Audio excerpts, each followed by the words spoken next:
Bienvenidos a La Voz Católica, el programa para toda la comunidad que le ayudará a vivir la fe en Jesucristo y a participar más activamente en su iglesia.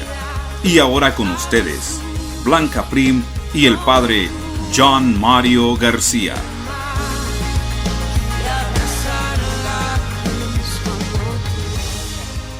Buenos días, queridos amigos. Qué gran alegría nos da poder entrar en sus hogares cada domingo y compartir con ustedes la buena nueva del Señor. Bienvenidos a nuestro programa La Voz Católica, auspiciado por la Diócesis de Knoxville y la Parroquia Santo Tomás Apóstol en Lenoir City.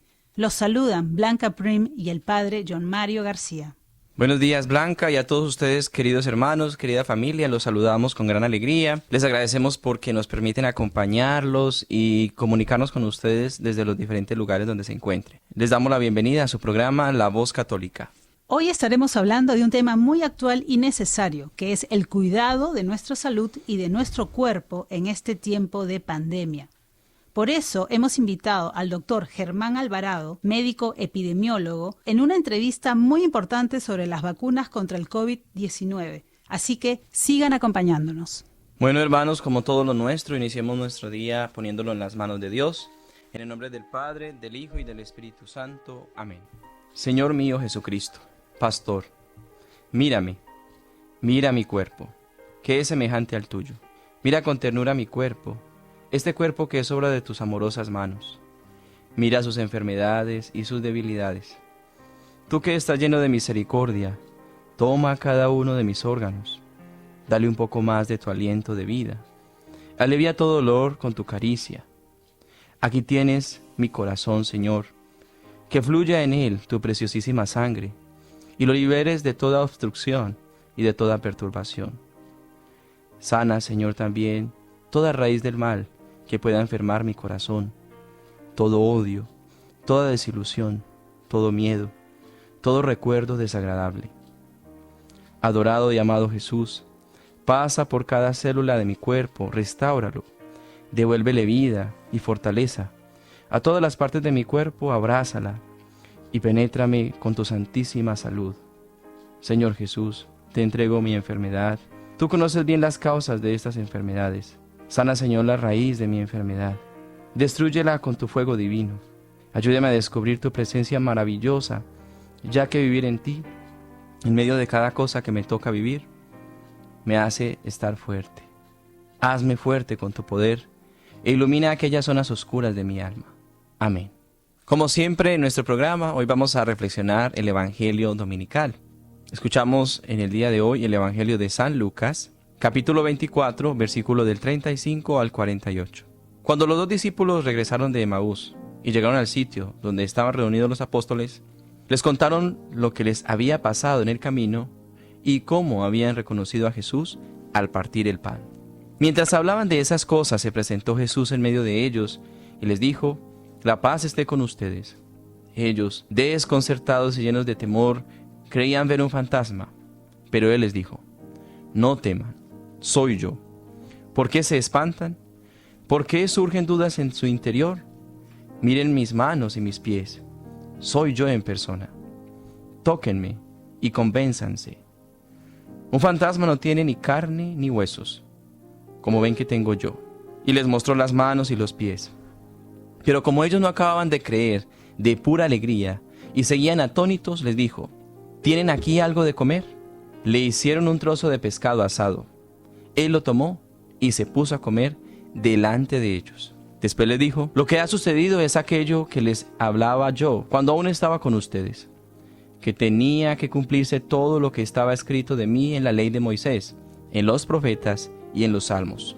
Entonces les abrió el entendimiento para que comprendieran las escrituras y les dijo: está escrito que el Mesías tenía que padecer y había de resucitar de entre los muertos al tercer día, y que en su nombre se habían de predicar todas las naciones, comenzando por Jerusalén, la necesidad de volverse a Dios para el perdón de los pecados. Ustedes son testigos de esto. Palabra del Señor. Gloria a ti, Señor Jesús. Queridos hermanos, queridos oyentes, el texto de hoy se entrelaza con el texto que escuchamos el domingo de hace 8 días, el texto de los discípulos de Emaús, ya que todo el capítulo de Lucas es una pedagogía de las experiencias decisivas de la presencia de Jesús que vive. Jesús crucificado se hace y se presenta en medio de la comunidad. Lo que se menciona en esta escena, que es supremamente hermoso e importante, reconocen a Jesús cuando parte el pan. Esto viene a ser una introducción que nos ayuda a nosotros a entender que el resucitado se presenta en momentos determinados entre los suyos. Lo hace con una fuerza grande porque está la comunidad. Como lo decíamos también en uno de los programas anteriores, es en medio de la comunidad donde Jesús se presenta y donde Tomás logra comprender que el Señor está resucitado. Jesús trabaja con elementos didácticos, les enseña, les corrige, va por el camino, los escucha, sana sus heridas, pero ellos no lo reconocen. El resucitado es la misma persona de siempre, pero en el texto de hoy nosotros escuchamos que se aparece en medio de ellos, aunque las puertas están cerradas, como si él hubiese traspasado los muros. Lo que nos sugiere entonces el texto es que el resucitado en persona no tiene la misma corporeidad material que tenemos nosotros en esta tierra. Por eso la resurrección no es una idea o un invento de ellos, porque todos los evangelios coinciden en decir que Él había resucitado y que se presentó en medio de la comunidad. La resurrección de nuestro Señor Jesús afirma algo muy profundo, más allá de que traspasó las paredes, es que el Señor estaba vivo. Que esta experiencia que tienen los discípulos no es una manera exagerada de decir que ellos habían tomado sencillamente fuerzas de un momento a otro, que la resurrección significa, como algunos teólogos han dicho, que la comunidad se llenó de valor y empezó a predicar. No. Realmente ellos fueron los testigos oculares de lo que sucedió, es decir, ellos vieron al Señor, lo vieron. No se trataba solamente de una fuerza mística interior, se trata de que ellos lo vieron y que son testigos de que Él estaba en medio de ellos. Él vino a anunciar la salvación, pero también se presentó en medio de ellos y para que terminasen de creer, les pide de comer, come en medio de ellos y también Él les enseña a ellos que era una persona común y corriente, que estaba ahí en medio de ellos. No podemos olvidar también que estas apariciones pertenecen al mundo de lo divino. El Señor ya no es una realidad material de carne, pero tiene un cuerpo. Es decir, el Señor no aparece en medio de ellos como una figura deforme, porque el texto nos dice que tomó el pan, porque el texto nos dice que tenía boca para comer. Es decir, cuando el Señor se aparece en medio de ellos, se aparece con un cuerpo, pero una corporeidad que puede tener contacto con esta historia, pero que no significa que es de nuevo volver a esta vida y a esta historia. Es una corporeidad que tiene contacto con la historia. Por eso hablamos nosotros de la resurrección. No hablamos de como si hubiese encarnado en un cuerpo nuevo o como si la carne y la sangre se hubiese reconstruido nuevamente, no. Estamos hablando de que el Señor tenía su propia corporeidad, la misma que tuvo siempre, pero que la materia que revestía esa corporeidad no era la misma cuando estaba en la tierra. Gracias, Padre, por esta reflexión. El Evangelio de hoy menciona a Jesús resucitado, quien se describe con un cuerpo de carne y hueso y hasta pide alimento. Esto nos dice que nuestro cuerpo es importante y hay que cuidarlo. Padre John Mario, ¿podría decirnos qué enseña la Iglesia Católica sobre el cuerpo? Gracias por esta pregunta y se conecta mucho con lo que estamos hablando desde cuando comenzamos este programa. Si ustedes recuerdan, la oración que hicimos la hicimos en torno al cuerpo, la reflexión que acabamos de escuchar de Santo Evangelio está en torno al cuerpo y ahora esta pregunta pues como que sella lo que hemos querido decir en este programa. Muchas veces nos encontramos repitiendo palabras o conceptos de que el cuerpo es esto o el cuerpo es lo otro, que al primer día Dios creó al mundo y al ser humano y vio Dios que todo era bueno. También muchas veces repetimos con las palabras de Juan y la palabra de Dios se hizo carne y puso su morada entre nosotros. Pero también acto seguido, muchos que han repetido estas palabras basadas en las Sagradas Escrituras, también han visto el cuerpo como algo indigno, malo, pecaminoso. Piensan que su cuerpo es malo y que lo que sienten es del demonio. Si toda la creación que Dios hizo es buena y entre esa creación está el cuerpo, ¿por qué nosotros seguimos insistiendo que el cuerpo es malo?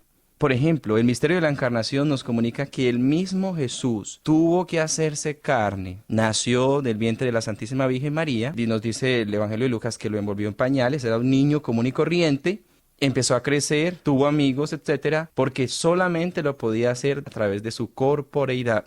Con su cuerpo, en nuestro Señor se comunicó al mundo. Con el cuerpo con el que nosotros nacemos, nos comunicamos al mundo terrestre, al mundo material. Por eso somos cuerpo, no somos ángeles.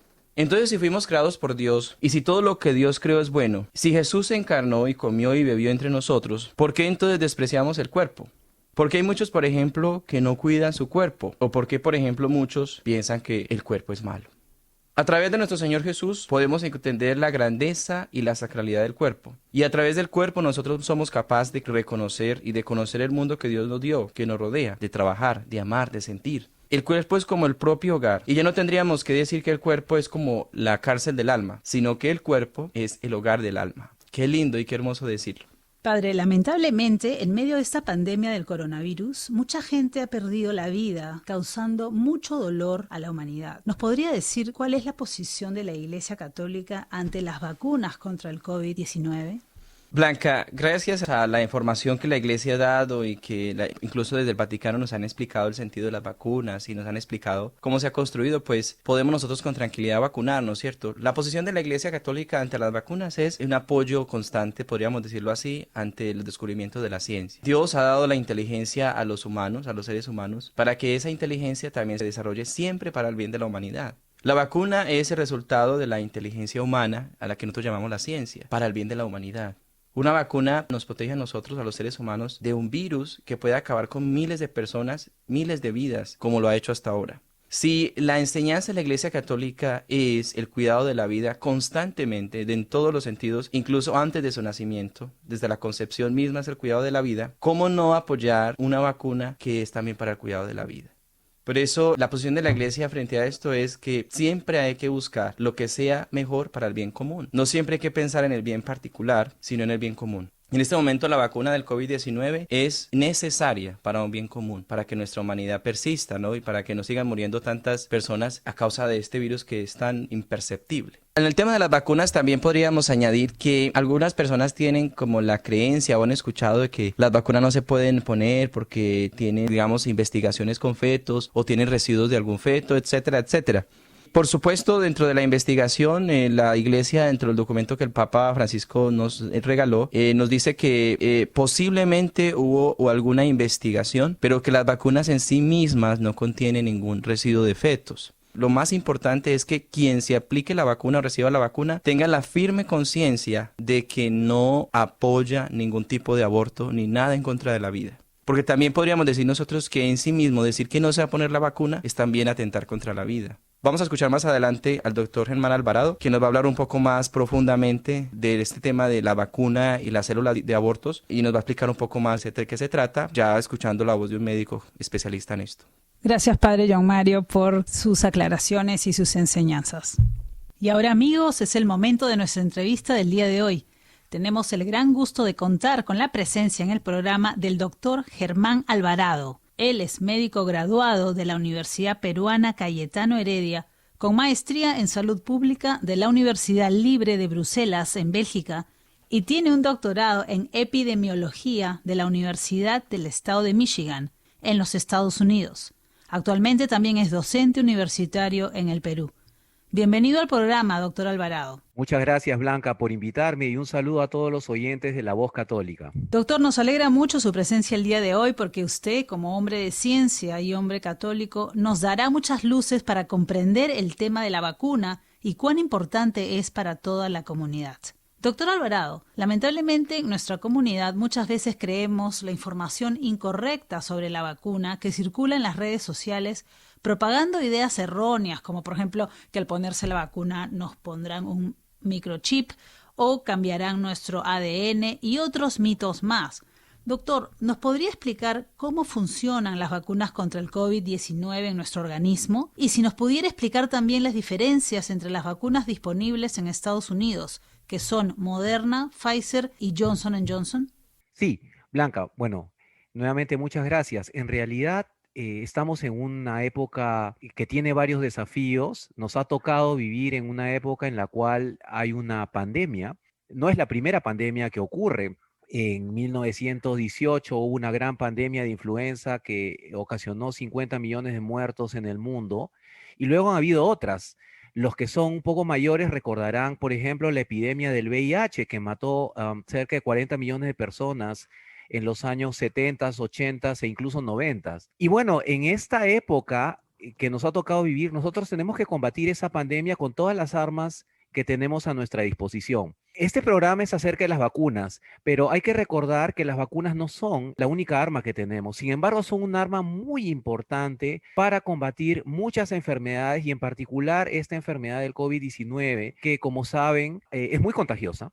Tiene una letalidad baja, es decir, mata a poca gente. Sin embargo, al ser tan contagiosa, la letalidad es más o menos, es un poco menos de 1% en general. Pero eso es en la población general, porque como saben, hay grupos de riesgo que están predispuestos a tener complicaciones serias, hospitalizarse o a fallecer, ¿no? Los varones, los adultos mayores, las personas con comorbilidades. Entonces, en este contexto, es una bendición que tengamos ya desde hace algunos meses vacunas que pueden ayudar a controlar la infección, por un lado, y por otro lado, a evitar que las personas se hospitalicen o las personas fallezcan. Ahora, estas vacunas utilizan tecnología de punta, que no es nueva, se ha ido desarrollando en las últimas décadas, pero que ataca al virus de diferentes maneras. Por ejemplo, como Pfizer y Moderna, estas son vacunas que se llaman de ARN, ahorita voy a explicar qué significa eso, y la vacuna de Johnson Johnson es una vacuna que funciona con un vector viral. ¿Cómo funcionan las vacunas de Moderna y de Pfizer? En realidad, nosotros tenemos células en todo el organismo. En el núcleo de las células está nuestro ADN. Este ADN no es tocado por las vacunas de Moderna y Pfizer, pero tenemos otros organelos en la célula que sirven para producir proteínas que son indispensables para la vida. Entonces, las vacunas de Moderna y Pfizer van a hacer que nuestro organismo produzca una proteína que está en el virus. No es el virus, es una proteína del virus. Y cuando nuestro organismo reconozca esa proteína, va a comenzar a producir anticuerpos, es decir, defensas contra esa parte del virus. Y si en algún momento estamos en contacto con el virus, entonces vamos a evitar la infección por un lado y por otro lado complicaciones como hospitalización, ingreso a cuidados intensivos o muerte. Esas son las vacunas de Moderna y Pfizer que funcionan con la tecnología de ARN. Esta tecnología se está aplicando por primera vez en seres humanos, sin embargo, se aplica en animales desde hace varios años y es tecnología de punta. Hacia eso está apuntando la medicina en los últimos años. La vacuna de Johnson Johnson funciona de una manera un poco diferente. También aplica tecnología que se ha utilizado en otras vacunas, tratamientos contra el ébola, se ha utilizado esta tecnología.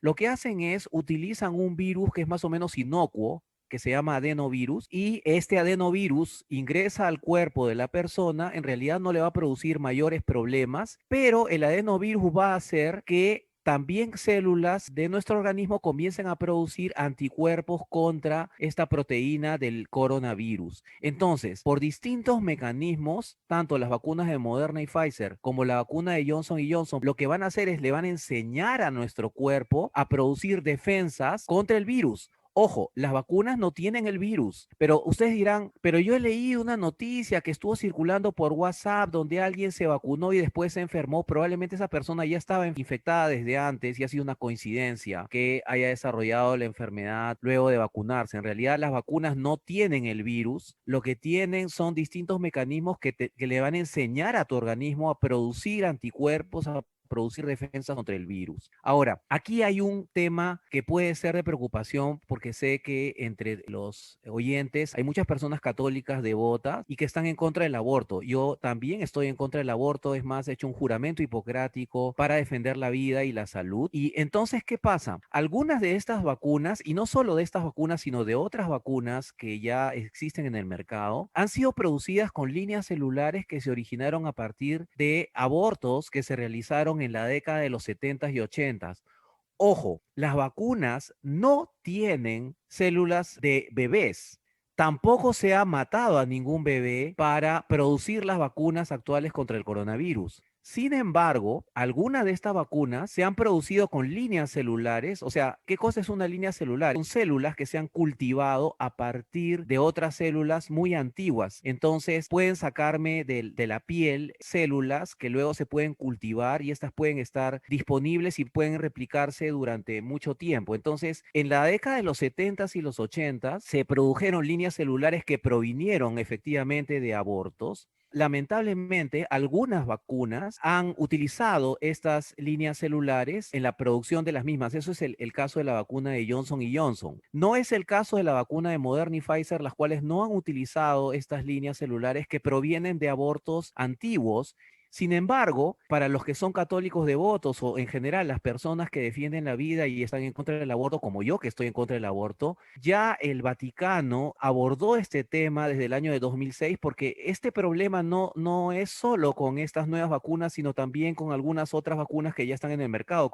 Entonces, ¿qué es lo que el Vaticano ha dicho? En realidad, las personas que se vacunan ni han producido un aborto ni están a favor del aborto necesariamente. Y en realidad, el utilizar células que provienen de abortos que se realizaron en los años 70 y 80 es una cooperación muy remota al mal. O sea, estamos muy lejos del evento del aborto que se produjo antiguamente, hace 40 o 50 años. Lo ideal sería pues que los distintos laboratorios trabajen con líneas celulares que sí fueron obtenidas de manera ética, pero no todos los laboratorios hacen eso. Entonces, ante una situación como esta, en la cual estamos ante una enfermedad que es contagiosa, potencialmente letal, tenemos que ver que la vacunación no solamente me va a proteger a mí que me vacuno, sino va a proteger a las otras personas, porque si yo no me infecto, voy a tener menor probabilidad de contagiar a otros. Es un asunto no solamente de salud individual, sino es un asunto de cuidar al prójimo y de prevenir colectivamente la enfermedad. Entonces, en realidad, el Vaticano mencionó el 2006 y recientemente el 2020 que las personas sin ningún problema pueden utilizar estas vacunas, dado que las personas no están a favor del aborto. Lo que sí tenemos que hacer como personas conscientes es, por ejemplo, es escribirle un correo electrónico a los representantes de los laboratorios señalándoles que para el futuro deberían utilizar líneas que han sido obtenidas éticamente. Lo que la Conferencia Episcopal Americana ha dicho es que sí se puede evitar utilizar la vacuna de Johnson y Johnson, hay que evitarla y ponerse una vacuna alternativa, como podría ser la de Moderna y Pfizer. Sin embargo, si no se puede evitar, porque sabemos que hay en muchos estados, en muchos países, no puedes escoger, entonces te la puedes poner sin tener reparos éticos directos, porque tú no eres el que estás colaborando con el aborto y tú estás en contra del aborto. Sin embargo, el compromiso con el aborto no es igual para la persona que realizó el aborto, para los científicos que estuvieron involucrados en la utilización de esas líneas celulares hace 40 o 50 años, que para las personas que como nosotros se van a vacunar y que estamos en contra del aborto y que lo que queremos es proteger nuestra salud y proteger la salud de la colectividad. Ahora, la vacunación es voluntaria. Uno tiene que tomar una decisión informada, tiene que informarse y acudir a buenas fuentes, como por ejemplo el Centro de Control de Enfermedades, que tiene incluso una página en español. Sí, sí, doctor, muchísimas gracias por esta explicación. De igual manera, muchos desconfían de la vacuna porque apareció muy rápido o porque algunos creen que no se ha probado en personas hispanas. ¿Nos podría explicar cómo es el proceso que se siguió al hacer estas vacunas y si fue lo requerido antes de salir al mercado? Sí, en realidad tenemos que entender que estamos ante una situación nueva para todos. Estamos en una pandemia nueva que tiene poco más de un año y uno tiene que combatir esta pandemia con las mejores armas que tiene y parte de eso es utilizar lo mejor que la ciencia puede darnos, ¿no? Entonces, la investigación y la tecnología sobre la cual se ha basado la producción de estas vacunas no es totalmente nueva, es decir, se ha venido trabajando desde hace décadas. Efectivamente, las vacunas demorado menos de lo que demoraban hace décadas, precisamente porque tenemos toda la experiencia acumulada en investigación que nos permite avanzar más rápido y trabajar sobre líneas de investigación que ya se estaban desarrollando. Hay un par de virus que produjeron una infección que se llamó SARS hace más de 15 años y luego otra que se llamó MERS y en base a la investigación que se ha hecho sobre estos coronavirus que son similares es que se ha desarrollado estas vacunas. Sin embargo, las vacunas han pasado por todas las etapas. Es un bulo el decir que se han saltado las etapas. Sí han pasado por fase preclínica, es decir, se ha hecho investigación en animales, ha pasado por todas las fases, fase 1, fase 2, fase 3. En el caso de las vacunas de Pfizer y de Moderna, las publicaciones de fase 3 en revistas científicas se produjo en el mes de diciembre del año pasado.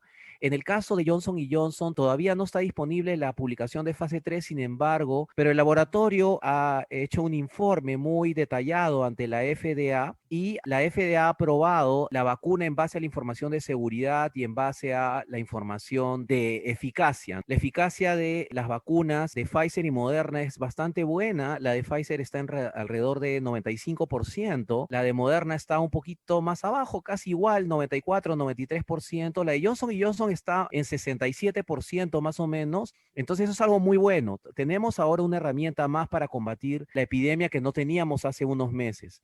Ahora, cuando se revisan las investigaciones de Pfizer y Moderna que están en la literatura científica, y entre el 20 y el 30% de los que han participado en estas investigaciones son hispanos. O sea, estamos hablando de miles de hispanos que han recibido la vacuna en las investigaciones originales, y en estos grupos también se ha demostrado que las vacunas son eficaces y seguras. En el caso de la vacuna de Johnson y Johnson, la proporción de hispanos es aún más alta, está en 45-50%. ¿Por qué? Porque los ensayos de Johnson y Johnson no se han llevado a cabo solo en países como en Estados Unidos. Hay varios países latinoamericanos que han participado en los ensayos y por eso tienen una proporción muy alta de latinos. Todos estamos aprendiendo porque esta epidemia ha aparecido recién y hay muchas cosas que nos hemos ido enterando en el camino. Entonces, los seguimientos que se han hecho sobre las vacunas son de corto plazo, son de un mes más o menos, y eso es lo que está publicado en la literatura científica. No es que se hace el seguimiento corto, se publica y ya no hay nada más que hacer. O sea, siempre estas personas que han entrado a los ensayos clínicos van a continuar siendo evaluados para asegurarnos no solamente no hay efectos secundarios importantes, sino sobre todo para saber si la eficacia de la vacuna se mantiene en el tiempo. Sin embargo, el vacunarse es una decisión que cada persona tiene que hacer informándose y consultando con personas como su médico de cabecera, por ejemplo. Perfecto, doctor. Entonces, ¿estas vacunas son seguras? Sí, cuando se ven las publicaciones que han salido en revistas médicas, como les digo, estas vacunas han sido probadas en decenas de miles de personas y actualmente están siendo también ya utilizadas masivamente. Millones de personas ya las han recibido en el mundo. Entonces, se ha visto en estas aplicaciones masivas que las vacunas son seguras, ¿ya?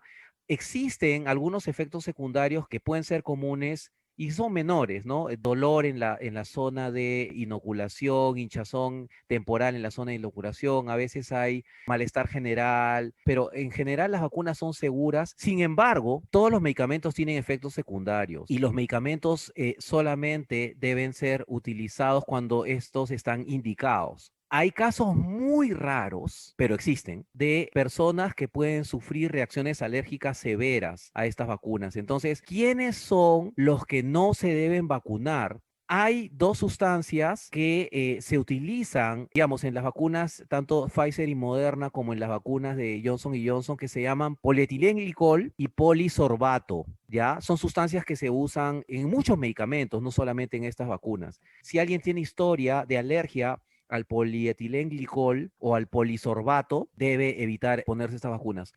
En realidad hay que ver esto también, es interesante, porque muchas personas preguntan, ¿y qué pasa con los grupos de riesgo, no? Si yo tengo cáncer, ¿me puedo vacunar? Si estoy embarazada, ¿me puedo vacunar? Si estoy dando de lactar, ¿me puedo vacunar? Y en realidad, a veces es fácil responder estas preguntas y a veces no tanto, porque falta hacer más estudios en estos grupos específicos. Sin embargo, ha habido personas con VIH, personas embarazadas, personas que estaban dando de lactar en estos ensayos clínicos. No son muchos, pero ha habido personas y se ha visto que en estos grupos la vacuna puede ser segura, pero es bueno consultar, no solo entrar por ejemplo, a la página web del CDC, sino le puedes preguntar a tu médico. Muy bien. ¿Entre estos están las personas cuyo sistema inmunológico atacan a su propio cuerpo? ¿Podría explicar un poco eso? Sí, por ejemplo, el lupus y la artritis reumatoidea son enfermedades que se producen cuando hay demasiadas defensas, o sea, el sistema inmunitario empieza a atacar a uno mismo. Y hace una semana salió una declaración de la Academia Americana de Reumatología, que son los expertos en este tipo de enfermedades, señalando que estas personas se pueden vacunar, pero ante cualquier duda hay que consultar con el médico tratante. Bien, doctor. ¿Y qué pasa con aquellos que tuvieron el COVID y se han recuperado, pero piensan que no necesitan vacunarse porque ya tienen los anticuerpos? ¿Ellos podrían contagiarse nuevamente? ¿Cómo funciona eso? Sí, hay algunos conceptos que son importantes y los estamos aprendiendo. Hace más de un año aparece la versión original del coronavirus. Sin embargo, este virus muta, así como la influenza muta, y por eso es que todos los años los que se vacunan contra la influenza tienen que volverse a vacunar. Lo mismo está pasando con el coronavirus y han aparecido varias variantes, ¿no? Ha aparecido una variante en Inglaterra, una variante en Sudáfrica, una variante en Brasil y algunas otras que están circulando por ahí. En realidad, estas variantes se producen porque en la medida que el virus está por ahí circulando y contagiando, tiene chance de mutar. Por eso es que queremos que se vacune la mayor cantidad de personas posible para neutralizar el virus a nivel de la población y no darle chance al virus de mutar. Cuando aparecen estas mutaciones, se produce un desafío adicional porque todavía se están haciendo las investigaciones sobre si las vacunas que ya tenemos en el mercado van a funcionar o no frente a todas las variantes del coronavirus. La respuesta nadie la puede dar ahorita al 100%, parece que funcionan para algunas de estas variantes, podrían no funcionar para otras. Y entonces, la buena noticia de esto es que por lo que estamos viendo, las vacunas que ya se produjeron se pueden actualizar, o sea, la tecnología se puede actualizar de tal manera que probablemente vamos a terminar vacunándonos una vez al año o algo así, como sucede con la influenza. Vas a tener que ponerte tu vacuna contra el coronavirus una vez al año para que la vacuna pueda actualizarse. Pero ¿qué pasa? Si ya te dio COVID, te puede lamentablemente volver a dar COVID. Si te vuelves a infectar con la variante original y te ha dado COVID hace menos de 6 meses, probablemente no te va a dar COVID de nuevo, porque tu cuerpo ha desarrollado defensas contra la infección. Pero lo que estamos viendo, por ejemplo, yo estoy viviendo en el Perú y en el Perú ahorita hay una cepa, hay una variante brasileña que es la que está infectando a las personas, no solo en Lima, sino en otras provincias.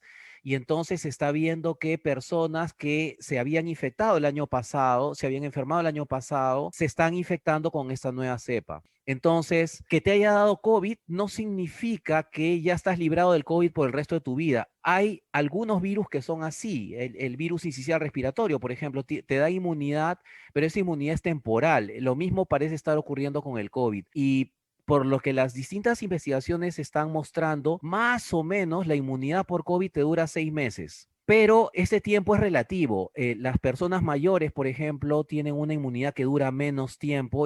Entonces, ¿qué significa esto? Si ya te dio COVID, ¿te tienes que volver a vacunar? La respuesta es sí. Lo ideal sería, no todo el mundo lo va a poder hacer, medirse los anticuerpos neutralizantes y si todavía los tienes, podrías retrasar tu vacunación. No hay ninguna medida en salud pública que sea 100% perfecta. Puede ser que te hayas vacunado con una buena vacuna y que te infectes. La mayoría de gente no se va a infectar, pero hay algunas personas que sí pueden infectarse. No significa que si ya te vacunaste puedes volver a la vida pre-COVID. Todavía, mientras no controlemos esta pandemia, vamos a tener que seguir guardando las medidas de distanciamiento social, todo lo que estamos haciendo ahorita, aun si te hayas vacunado, porque no solamente te puedes contagiar, sino que podrías contagiar a otro. Ahora, si tú ya estás vacunado y te contagias, lo más probable es que hagas una forma muy leve del virus, ¿no? Y lo que queremos con la vacunación es que tengamos una muy alta proporción de la población vacunada para que se vea el efecto protector para todos. Esto ya se está viendo, por ejemplo, en Israel, donde las infecciones, las hospitalizaciones y la mortalidad está cayendo, sobre todo en los grupos de adultos mayores, que son los primeros que se vacunaron.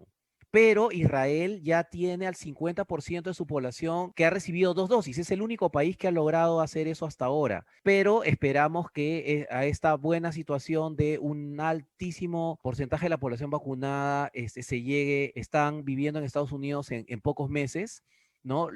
Algunos de ustedes son migrantes y están viendo cómo la realidad de sus países, las vacunas todavía no llegan o están llegando a una velocidad muy lenta. Probablemente esta enfermedad se pueda controlar más rápido en países como Estados Unidos. Pero sí, las personas que ya tuvieron COVID no solo tienen que vacunarse, sino tienen que seguir cuidándose para evitar contagiarse y evitar contagiar a otros. ¿La vacuna evita el contagio? Sí, pero no es 100% eficaz. Por ejemplo, la vacuna de Pfizer y la de Moderna son 95, 94% eficaces. Entonces, hay un pequeño porcentaje, en 19 de cada 20 personas que están vacunadas y han recibido las dos dosis y ya pasaron un par de semanas después de la segunda dosis, ya tienen esa eficacia. 19 de 20 personas no se van a infectar. Sin embargo, hay una de cada 20 que sí se va a infectar. Y no podemos saber de antemano quién se va a infectar y quién no se va a infectar. Entonces es importante que sigamos cuidándonos. ¿Hasta cuándo? Hasta que controlemos la pandemia. O sea, hasta que haya un alto porcentaje de la población vacunada. Y si uno contagia, no va a ser por la vacuna. Es decir, no es que la vacuna me enferme y yo le voy a llevar el COVID a otra persona porque me vacuné. Y miren esto, ¿no? Por ejemplo, tanto las vacunas de Moderna como la de Pfizer tienen dos dosis, ¿no? En un caso hay que esperar 3 semanas para la segunda dosis, en el otro caso 4 semanas, y uno tiene la protección recién 2 semanas después de la segunda dosis. Pero el caso de la vacuna de Johnson Johnson tiene una eficacia de 67%. Entonces, ahí es 1 de cada 3 que ya está vacunado se puede infectar de coronavirus. Entonces, algunos estarán diciendo, pero entonces no conviene usar esa vacuna.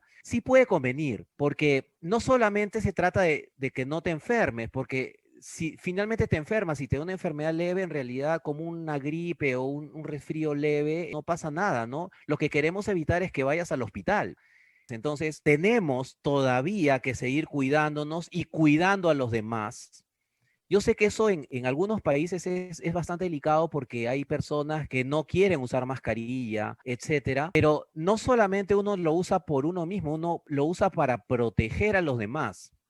Esta nueva normalidad en la cual tenemos que usar distanciamiento y todo, dejará de realizarse no cuando tú te hayas vacunado, sino cuando hayamos controlado la epidemia.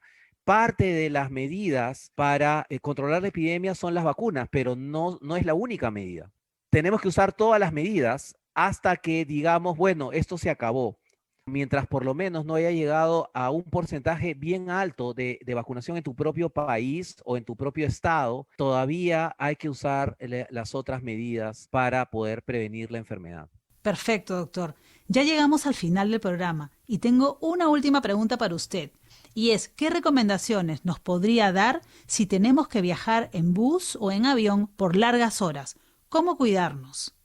Sí, en realidad ahí lo que se está recomendando en Estados Unidos es entre el tercer y quinto día después del viaje, te haces una prueba molecular y te aíslas durante una semana. En algunos casos se recomienda que uno se aísle más de una semana, ¿no? Si es que tiene, por ejemplo, algunas personas en el hogar que son muy frágiles, que son adultos mayores o están enfermos, etcétera, etcétera.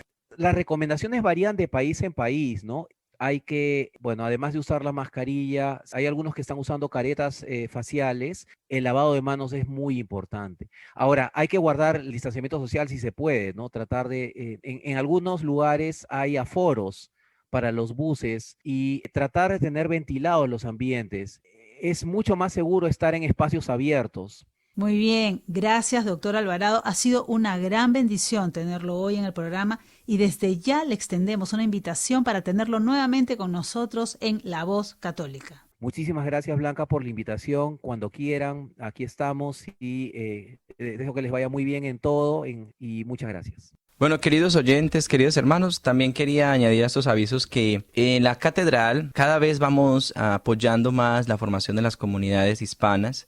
Quiero invitarlos a todos para que participen de la formación de catequistas que tenemos todos los primeros domingos del mes a las 11 de la mañana en el Chey Room, o allí donde está al lado de la librería del Paráclito. Ahí hay un salón donde nos encontramos todos los primeros domingos del mes. Todos los catequistas que quieran formarse, prepararse para enseñar su fe, pero también para compartir su experiencia de fe con aquellos que todavía no la conocen. También para aquellos que quieran saber más sobre su fe, tenemos un espacio que se llama RCIA, también el café, que es otro nombre que se le pone, dependiendo de la necesidad, donde pueden participar todos los miércoles a las 6:30 de la tarde, también en el mismo lugar. Y también tenemos la escuela bíblica, un estudio muy interesante porque no estamos ahora, digamos, interpretando tanto la Biblia o como un grupo de oración, sino lo que estamos haciendo es desde el punto de vista científico, desde el punto de vista literario, desde el punto de vista sociológico, estamos abordando las Sagradas Escrituras. Entonces los invitamos a todos los segundos y cuartos jueves del mes a las 7 de la noche, también en el mismo lugar, todos en el mismo lugar. En ese lugar casi toda la semana tenemos diferentes actividades para la comunidad hispana, principalmente para la formación. Si usted quiere aprender y formarse, pues es el mejor lugar. Todos cordialmente invitados. Amigos, esperamos que este programa haya sido de mucha ayuda para todos y que sigamos caminando con esperanza en la alegría de la resurrección. Los esperamos el próximo domingo, como siempre, en La Voz Católica. Que Dios los bendiga. Que Dios los bendiga a todos. Voy a darles la bendición. Que el Señor Todopoderoso los bendiga en nombre del Padre, del Hijo y del Espíritu Santo. Amén. Y que su bendición nos acompañe siempre. Amén. Señor, toma mi vida nueva antes de que la espera desgaste años en mí. Gracias por escuchar nuestro programa La Voz Católica, auspiciado por la Diócesis de Knoxville y la Parroquia Santo Tomás Apóstol de Lenoir City. Los invitamos a escucharnos el próximo domingo por esta misma estación y a la misma hora. Recuerde, usted puede ser el rostro y las manos de Cristo para los demás. Hasta pronto y que Dios lo bendiga. Donde falte la esperanza, donde falte la alegría, simplemente por no saber de ti.